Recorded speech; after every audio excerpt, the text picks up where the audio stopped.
Hello everyone, welcome to Proof of Concept channel. As part of POC today, we are going to see Pandas tips and tricks. So the Python Panda library, we are going to see some of the very useful methods as part of this POC today. So this will be very useful while we are going for interview or your day-to-day activities in our office. Let's see one by one. So we have the following 7 steps involved in this process. First one, converting the JSON array into a data frame, and then locating a specific row using iloc as well as the loc methods. And the third one, we are going to see the pandas read JSON and then two JSON methods. So every methods we have an example. So we are going to see every methods with an example. And the fourth one, how to delete a row in a data frame. And the fifth one, we are going to see how to do the ascending and descending in a data frame, and filter the index columns in a data frame, how to filter it based on the index as well as the column names. And then the last one is how to perform the joining, the inner left and the right outer join using the data frame. So let's see one by one here. The further step, so how to convert the JSON string into a data frame here. So if you see here, so we need to import this pandas. So import pandas as PD. So here I'm using the Google Colab. So the setup of the Google Colab I already given in a different videos. You can take a look on that, or else you can use any IDE for these executions. Also, you can use the Jupyter Notebook also for the execution purpose. But the Google Colab is very easy one. So just go to the Google and then type Google Colab. From there you can just execute all these commands. So let's see the first one. So we need to import this pandas library, import pandas as PD, and then I have one JSON array string. So the employee details, this contains the name, age, designation, and then salary details. Let's see how to convert this into a data frame. You can just use the pd dot data frame of the employee details. This will convert this JSON into a data frame. So now we are going to print this value. So the df dot head, that will just print out all these values here. Yeah, I just executed here, and then you see the name, age, designation, and then salary, all those details coming as a data frame. And similarly the other one, so if you want to take the first two rows alone, then you can just use the data frame dot head of 2. So that will default, it will provide the 5 rows. Suppose if you need to take only 2 rows, you can just use df dot head. Similarly for the tail, so if you want to take the last 2 rows or the last 5 rows, you can give df dot tail of 2. So that will provide us the last 2 records. So if you see here 0, 1, 2, 3, and then we are getting 2 and 3 here. So the next one is the series. A Pandas series is like a column in a table. So suppose you need to take any one column and then convert into a series, you can do that. Series is nothing but a one-dimensional array holding the data of any type. So here I'm just taking the name column and then converting that into a series. So I just given my series equal to pd dot series. This is the commands. So pd dot series of and then data frame name. So I'm using the data frame, the first column. Yeah, now you see that that first column is converted into the series, data frame series. Yeah, let's see the step 2 right now. So the step 2, locating a specific row using the loc as well as the iloc method. So these two methods are very useful while slicing the data frame values into cells, and you can do the filtering and then extract those values using the loc as well as iloc method. So there is a slight difference between the loc as well as the iloc methods. So if you see here, the loc selects the rows and columns with the specific index labels. However, this iloc select the rows and columns at a specific integer positions. So that's the difference between these two. Let's see the example here. So I have the df dot loc of 0 to 1. So this will provide the first 2 rows. So if I execute this one, I will get these first 2 rows because I'm given the 0th and then 1 row. Similarly, if you want to return the second and third row, you can provide iloc of 2, 3. So this will return the second and third row here. Yeah, and iloc, so we are going to see the iloc here. So suppose you are giving the 0 to 3. So the select the rows in the index position. So 0 1 2 based on that, so excluding the 3. So iloc exclude this 3. If you run this, you can see 0 1 2, it's not included the third row. Similarly for iloc, no, so that is basically row and columns. You can provide the row and columns here. So for this case, I'm giving iloc 0 to 2 and then 0 to 3. So which means 0 to 2 and then the columns 0 to 3. So the rows 0 and to first row and then the columns 0 to 3. So the range I'm giving here. So now if you see, I'm getting the 2 rows and then the 3 columns. So the syntax of the iloc itself, if you see that iloc of row and column, this is the syntax iloc is. So here, so the another example, iloc of 0 1 and then 0 1. So this will be slice the rows and then the columns. So this will return as the data frame, yeah, with the 2 rows and then 2 columns. That's the benefits of this look as well as the iloc method. And then the step 3, we are going to see that the read JSON and then toJSON, these two methods. So basically this will know like the read JSON, so that this will be helpful while reading the JSON string into the Pandas data frame. So we can read the JSON string and then convert it into the Pandas data frame. That's the objective of the read JSONs. So if you see here, I have a JSON string, the sample JSON string, name and then the details. So the name and the age. So I'm just trying to convert pd.read JSON of this value, customer details value, and then we can see that data frame. Yeah. So now you see that JSON string converted into a data frame. Similarly, if you want to convert the data frame into a JSON string, so you can use this same data frame. I'm using the same data frame and then toJSON. So this will convert it into a JSON string. Yeah. Now if you see, so our values are in the form of JSON string. So this is very useful while you are working with any of your data transactions. You know, like suppose you need to provide the JSON string and then convert it to data frame. Similarly, the vice versa, and also convert the data frame into a JSON string. Those times you can use this read JSON and then toJSON methods. So this is simple df.info. This will just provide us the information about the data frame, and then check if any null values available. You can use that data frame.isNull. This will help us if you have any null in our data frame. So now I'm seeing that all false because I don't have any null. However, if you have any null value, so this will be as a true. In step 4, we are going to see how to delete a row in a data frame. So that's very easy. Just use the df.drop and then the index. Suppose which row you need to delete, you can provide here.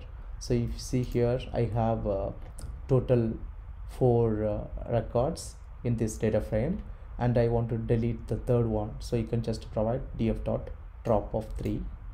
So this will delete, and afterwards if you see the data frame, I have only 3 records, 0 1 2. Similarly for the step 5, we are going to see the sorting, based on the ascending and then descending order. So df.sort values, this is the syntax, df.sort values, and then by any column. So you can provide, you can do the sorting based on any columns. Here I am sorting based on the age. So you are giving that by age, ascending true. So which means this will sort my data frame into ascending order based on the age. So now you see the age based sorting. So you can provide anything here. Suppose you want to sort based on the salary, you can do the sorting based on the salary here. Yeah, now if you see, it's sorted based on the salary. Similarly for the descending, you can provide this ascending as false, which means this will automatically take as a descending order. So df.sort values by name, ascending equal to false, which means this will take as a descending order. So you can see that now sorted based on the descending value. Similarly, if you want to sort based on salary, yeah, now you can see that it's sorted in a descending order based on the salary. Yeah.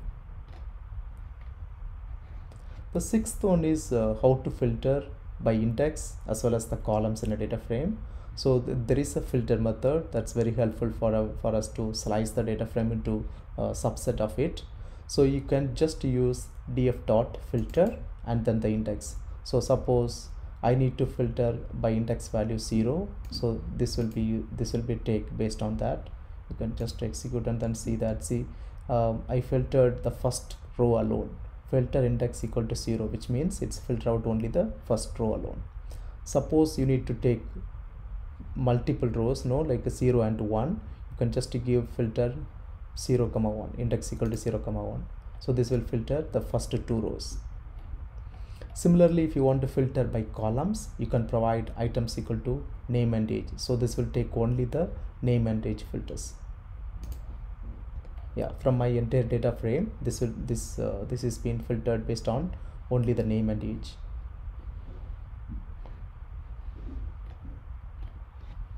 Similarly, how to delete a single column, so you can just use del df and then the salary, so the particular column. So this will delete the entire column. Yeah, so from our data frame, so this is deleted the entire salary column.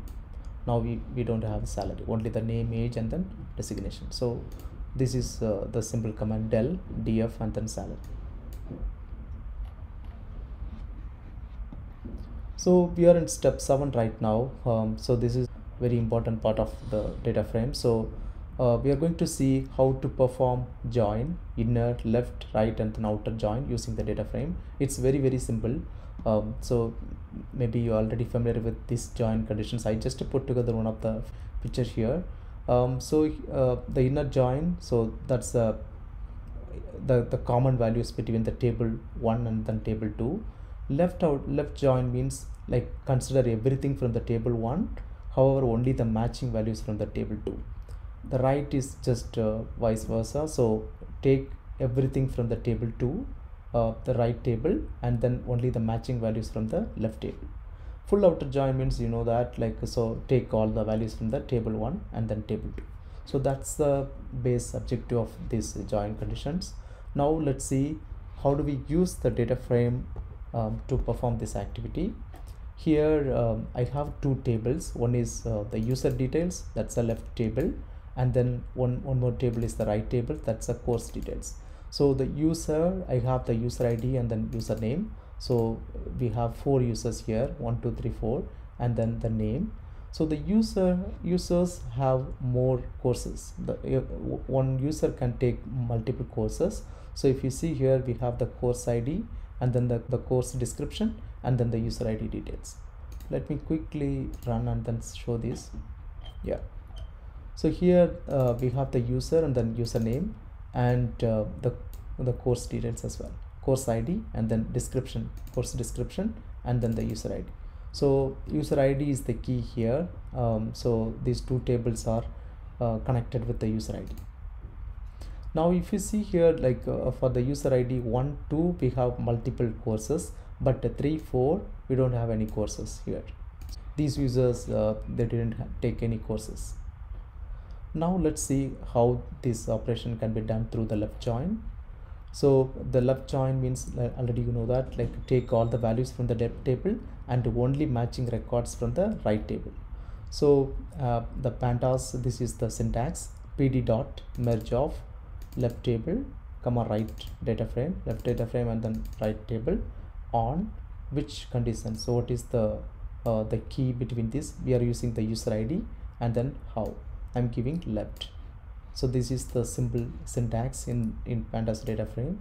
And if you do that, so yeah, now you see this has taken all the values from the left table and only matching values from the right table. So we don't have any presence for the user ID 3 and 4 in the course details. That's the reason we are seeing that NaN, not a number. However, it took all values from the left table. So the vice versa is the right join. So simply, you know, like it will take all the values from the right table and only matching records, only matching values from the left table. So the same syntax, pd dot merge of left data frame and then right data frame on user ID, because we are doing the join condition using the user ID. How we need to give the right. Now if you see, we don't see that user 3 and 4 because there is no match to that user 3 and 4 here, but it took all the user IDs, user ID 1 and 2 from the tables. It took all the course details, however only matching user details, so that we don't have the user 3 and 4 here. So third one is the inner join. Inner join is nothing like the matching records between these two tables. So for our conditions, only matching user ID between the two tables, left and the right tables. The same syntax, you can use the same, only difference is how you need to provide the inner. For the inner tables, you can provide how equal to inner. Yeah. Now you see, we don't see that user 3 and 4 because it's not matching between these two tables. Outer join, it's a full outer join, so this will consider every records from both tables. So the syntax is same, only difference is how you need to provide the outer. So this will bring out all the records from both tables.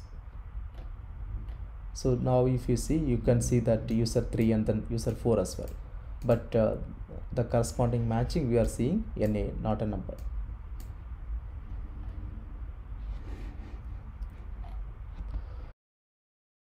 As a summary, we have seen so far how to convert a data frame and then locating a specific row using iloc as well as the loc methods, and the pandas read JSON and then to JSON methods and its features.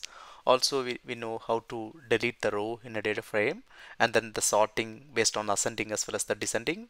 Also the filter by the columns in a data frame, and how to perform the join inner, left, right and then outer join using the. I hope you like this video. Please share and subscribe for more videos. I'll put all this the descriptions as well as the commands in the link below.